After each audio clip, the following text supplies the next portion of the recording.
Welcome back, guys, to another episode of Jaja's Atelier.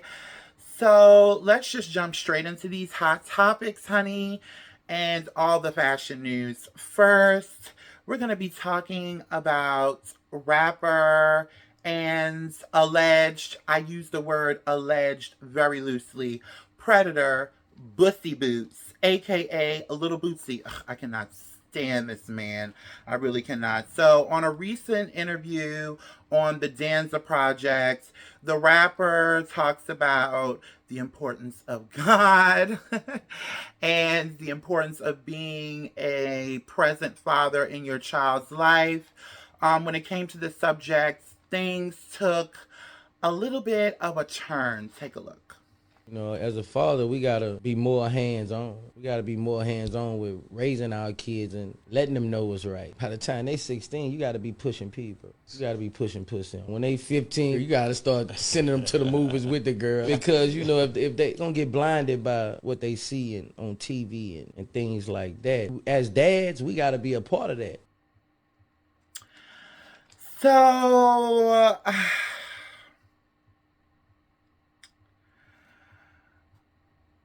what do I say about this? Listen, we talk about protect the children, but it seems like we only talk about it when it has something to do with someone from the LGBT community. There are still people within the black community who support R. Kelly. It's a whole lot of y'all out here that support him. This is forcing sex upon an underage child. Not only are you putting the boys at risk, but you're putting the young girls at even more risk because they could get pregnant. And the thing with this, like, oh, make sure the boys get some pussy, it's so old, it's so played. And I just don't understand why this is so acceptable, but y'all are the same people saying stop pushing sexuality on children. Not only that, excuse me, because he's not a man, he's a male. This male needs to be investigated. This is like the second or third time we have heard him talk about underage sex, as it pertains to kids, you know what I mean? And the last time, I think it was like right before COVID or during COVID, and he was like, no, I'm gonna tell you, it was right around the time Zaya Wade came out, and it was revealed to the world that she was now trans. And it caused huge scuttlebutt, and he was one of the first people to give his reaction. And he openly admitted to paying a stripper to give his 14-year-old son and nephew fellatio. And nobody said anything. I think that this also causes trauma in young boys. Stop pushing toxic masculinity on these young black boys. Because now we got a bunch of little Jodies running around this motherfucker. We got Blueface, we got Future, because they, everybody's forcing toxic masculinity on them. Being a man has nothing to do with how many women you can get in the sack in a week. Being a man has nothing to do with your genitalia and where you put it.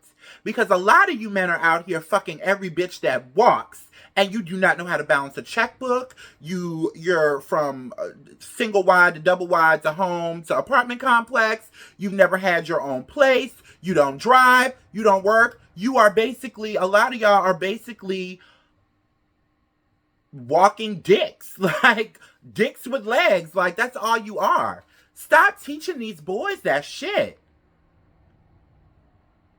I was watching TGIF earlier this week, and they had talked about it. And you know what? Huge shout out to Al Reynolds. I have so much respect for Al Reynolds. But Al Reynolds, you are a professional dick rider. If the dick has any celebrity or money tied to it, you are going to defend it till the end, honey. I like that he's an actress that fully commits.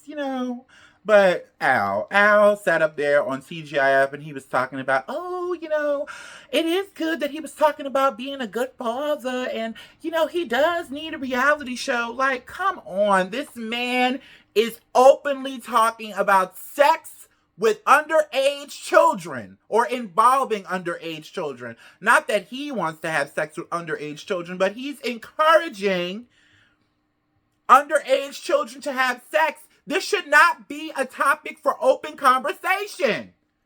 Because I guarantee you one thing, if this was Little Nas X, or this was Billy Porter, or this was RuPaul talking like this,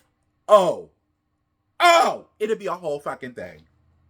It would be holy horror out this motherfucker. So why do we accept it from him? And why are some of y'all black men always talking about it? Like, okay, if you don't like the whole LGBT thing, why do you always have it in your mouth?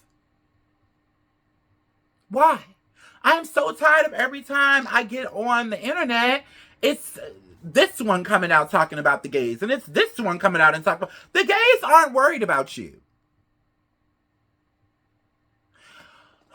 Another washed up rapper, aka Young Jock, who was on Vlad TV in an interview, said that he would not take $250K to perform at an LGBTQ event because he doesn't want the man with the red lipstick looking at him as he sits in the high chair with neon orange biker shorts on and all of his family jewels hanging out.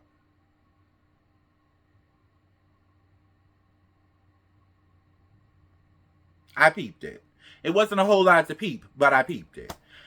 Like, first of all, Young Jock, the last time I heard a song from you, I was in high school. Okay, nobody is paying you to do anything except be messy on Love and Hip Hop. Listen, and this whole notion that all, gays and trans, all we want to do is convert the straight men. Motherfucker, we are not the 4 desperate dog-ass females that you decide to have them kids with, okay? We have a lot more self-esteem. We know our worth. Unlike those 4 women you decided to have children with and then put them on TV to make even bigger fools out of them. We're not them. Okay? We don't want you. He went on his radio show later on after the interview aired, and he received all the backlash and apologized. Here's what I have to say about it. Don't apologize. I love it when people show me exactly who they are and where the fuck they stand. I'm with the people. You don't have to apologize for a motherfucking thing. Just know that when I start running my mouth and giving my opinion, I don't want to hear jack diddly squat. Because it's a lot of opinions that a lot of people have about some of you rappers out here and the way you conduct yourself and the way you treat women and the way you present yourself to the world as a part of a community, out here representing us on huge platforms. It's a lot that we can say and that I'm going to say. I'm never going to stop saying it because you're never going to stop doing what you're doing to us. And the stuff that I have, the stuff that people say about y'all is actuals and factuals. The stuff that you say about us is just pure ignorance, coonery and buffoonery. So, that was my read on that. Just stop talking about it. You don't have to talk about it. Okay, you don't like the gays. Cool. Guess what? We don't like your half-gallon milk bottle shaped ass either. So press like a panini. Anyway, so I am really upset about this news. Creative director of Blue Marine, Nicola Bragnano, is stepping down from the storied Italian fashion house. He started his tenure there in 2019. The brand prior to Nicholas coming, a lot of people think that Blue Marine is a new brand, but Blue Marine has actually been around since I think it was founded by Anna Morales. Is that her last name? Anna Morales. I think that's her last name. Back in the late 70s, early 80s, I learned about this brand in my college days. A schoolmate of mine, she was really into Blue Marine, and I didn't really know anything about them. And I really had to research and go back to see the history of the brand, because with him stepping down, I was curious as to why we hadn't really heard much from Blue Marine before. Anna Morales rose to fame through Blue Marine in the late 80s and early 90s. She created the whole bubblegum pop Y2K aesthetic, but as fashion shifted in the early 2000s and 10s, which I hope some of that stuff from that era never comes back. I hated that era. My 20s, the era of my 20s was nothing but a fashion faux pas till 2020. I'm being honest. Well, maybe about 2014, 2015. It was a strong 4 years where fashion was like really boring. Um, so around that time, she kind of fell off. She tried to um, branch out and reach an older demographic, but it just didn't work. And they were bought out um, by an Italian entrepreneur. I can't think of his name right now, and he's the one that brought Bragnano in. Now, it's already been reported that his replacement is already in the wings, ready to go. The replacement is Walter Chiapponi. He was recently the creative director for Taz. I'm not crazy about that brand. Every now and then they'll have a show that I really, really liked, and I will post about it, but I'm not like super, super crazy about Taz. He's also worked, he started his career actually in fashion at Blue Marine. He's also worked for Gucci, Givenchy, and Valentino. So his resume precedes him. I'm just not really sure. After seeing what he did at Taz, I'm just not really sure if it's gonna carry the same weight as Nicola. But his reputation precedes him, so I'm sure we won't be disappointed. I'm hoping we won't be. But I'm really sad about this because he really ushered back in Blue Marine to the forefront and to the top of everybody talking, and he really single-handedly brought that Y2K wave back in. So I'm really interested to see, what Mr. Waltz are gonna do. Um, yeah. Is there a way that we could change this and maybe he could change his mind and stay for like another 3 years? Is that possible? Because that last collection, and they didn't even tell us that it was going to be his last collection. I had heard um like a few rumblings about him leaving, but it was just like, pitter patter blogs or whatever. So I wasn't really paying attention. And then at the same time, I was thinking, there's no way he's leaving that quick. He just got there. It hasn't even been 5 years yet. But here we are. Walter, don't let us down because we love our Blue Marine. So, on to some iconic pop culture news. So, Britney Spears is just running along with the memoir train, and she's releasing her new memoir entitled The Woman in Me. It came out that one of the highlights of the book is her talking about her past relationship with Justin Timberlake, and the fact that it's been revealed that she had an abortion. In an interview with People, she said that Justin did not want to be a father and that he was saying that they were too young. Justin got a lot of backlash about this. And people were saying, oh, that's not fair. He told you straight up. But here's the thing about Justin Timberlake. I believe Justin Timberlake, although he never like outright does anything, there's a lot of times when he could have spoken up for people, not just Janet Jackson, but he definitely could have spoke up, and he kind of didn't. And there's other situations where, he just comes off a little shifty, especially amongst the black community. Like, there's a lot of things that he could have stood up for that he just kept quiet on while benefiting from the culture.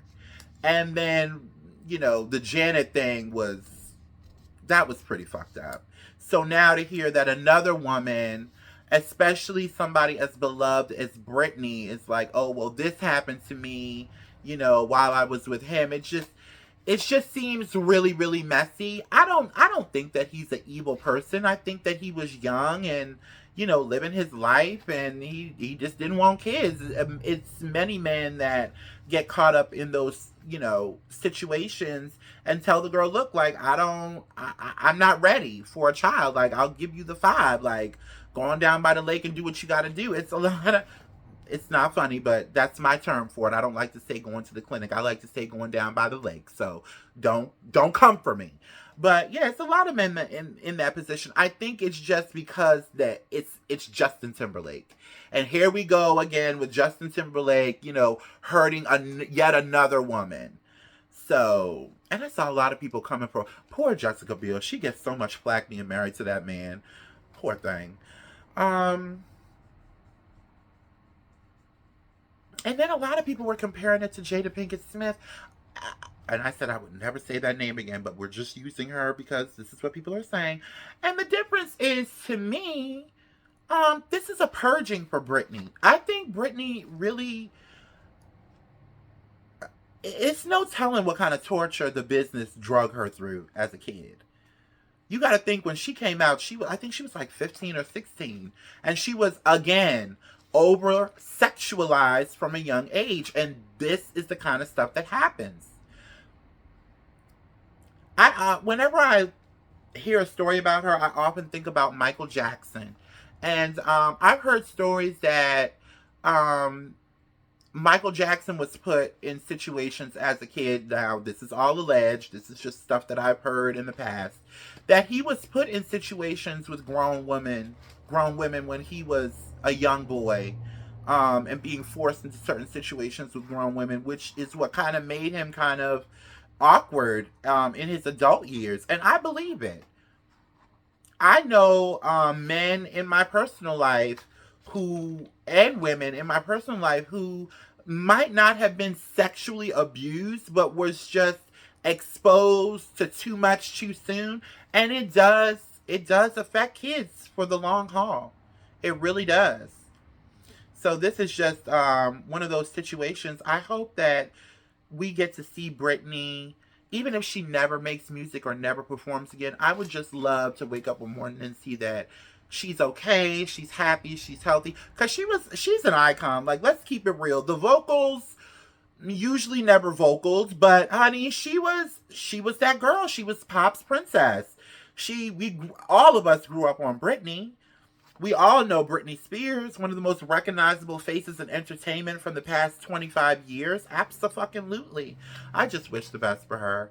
And I just want her to stop dancing around in them little girl panties too. Yeah. So it is. So Vogue is hosting its annual Forces of Fashion Summit.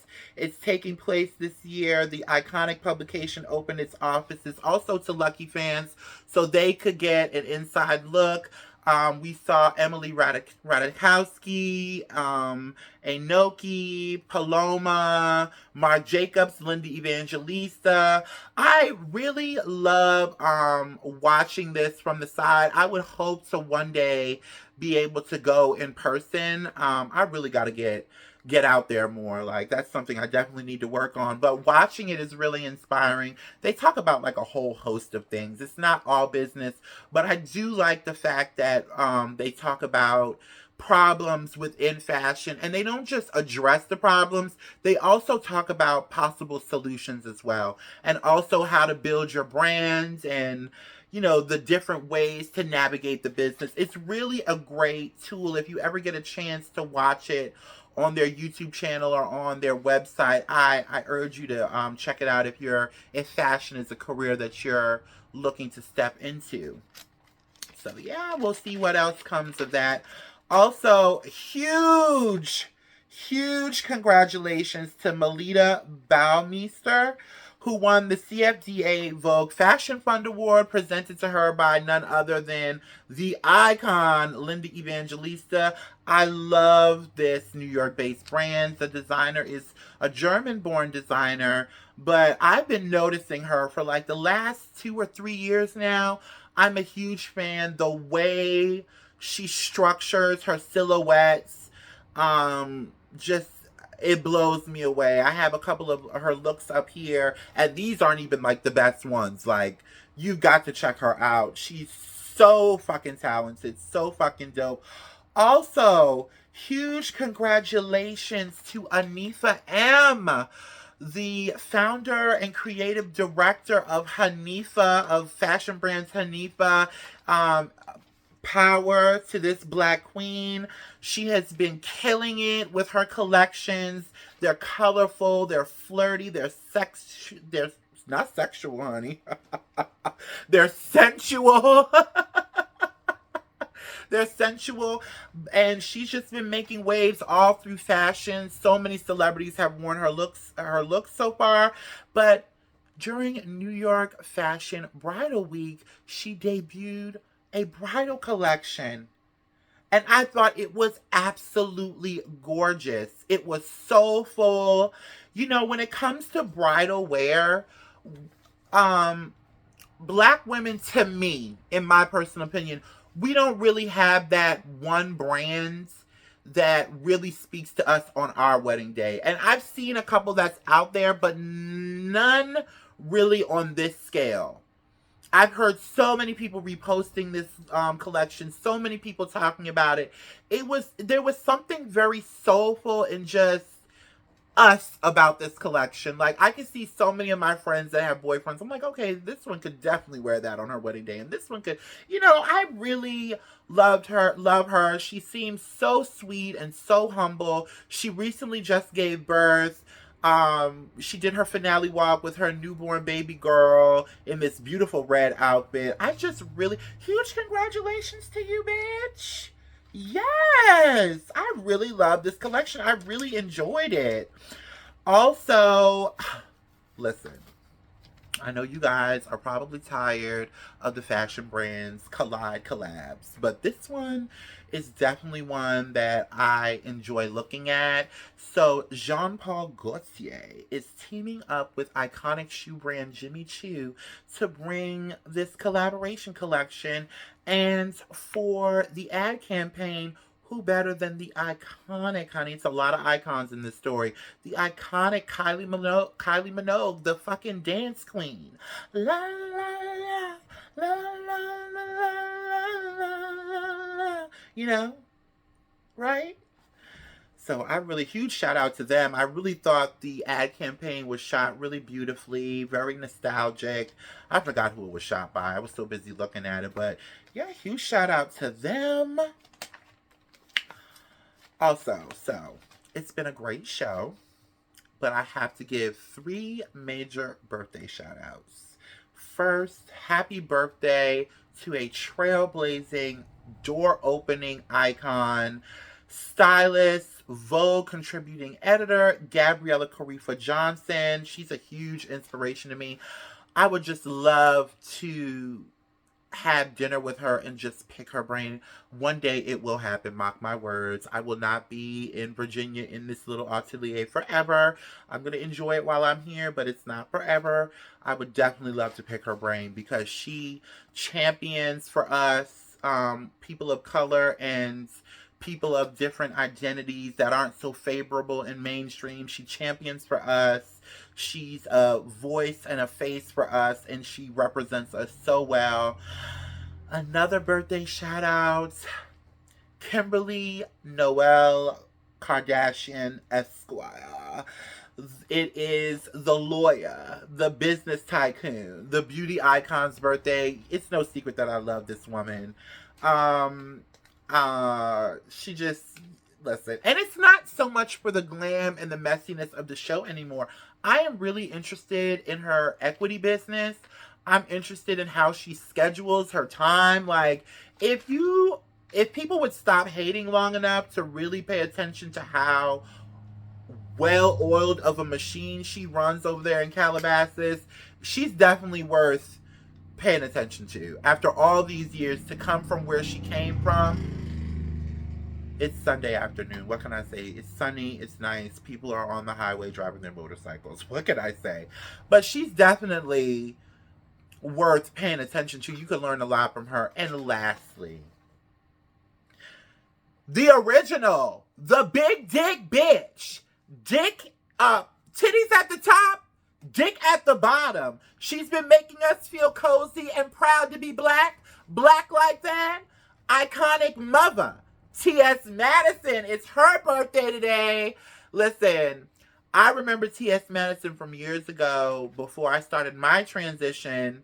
And let me tell you something. Watching Maddie in the Morning, the relationship that she has with her engineer and producer, Mo, who is a straight man, and just the things that she talks about and the way she stands up for us and also keeps it real with us, because sometimes we need to get sat down too. It's just been so inspiring to me, the way she talks about her business and how you should have everything insured. And then all the notoriety that she's getting from being on that hit Beyonce record, the Grammy nomination, the Tamron Hall interview, just being everywhere and just really normalizing us and letting people in on, like, hey, we're trans women, but we're real people too, and we can make you laugh, and we could dress you, and we could read you the fuck down, and it's okay. We're just like you. And you guys, I love this woman. Yes, this woman. For any of you haters out there watching who might want to say something slick, this woman, I love this woman so much. Anyway, that is our show. Again, who knows what the fuck this crazy fashion world and media world is gonna bring us next week. It ain't no telling, honey. Make sure you stay tuned. I'll be back next week. Ciao.